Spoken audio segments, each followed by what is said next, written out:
Ketvirtadienį 12:47 bendrajame pagalbos centre bendruoju pagalbos telefonu 112 gautas pranešimas apie tai, kad Klaipėdos gatvėje 113 Panevėžyje dega prekybos centro Maxima stogas.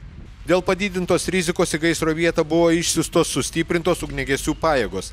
Tai yra net 6 autocisternos su vandeniu ir specialus automobilis su kopėčiomis.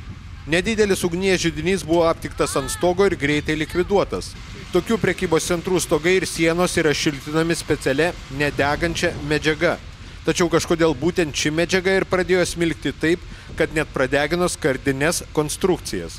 Skubiai iš prekybos centro buvo evakuoti pirkėjai ir visas personalas.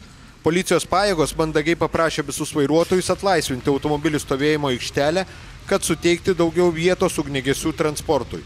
Sunkiausia buvo susitarti su smalsiais miesto gyventojais, kurie su savo mobiliais telefonais skubėjo filmuoti ir fotografuoti neeilinį gaisrą. Kaip vėliau teigia priešgaisrinės gelbėjimo tarnybos atstovės spaudai inspektorė Vilma Vaiginytė, gaisrą, kaip manoma, sukėlė firmos, kurie remontavo Maximo stogą darbininkai, neatsargiai naudodami atvirą ugnį remonto darbuose. Kas vykdė remonto darbus, neskelbiama. Tačiau jau dabar aišku, kad kažkam prireiks gan storos piniginės, nes tokio dydžio prekybos centro uždarimas, nors ir kelioms valandoms, kainuoja falę sumą.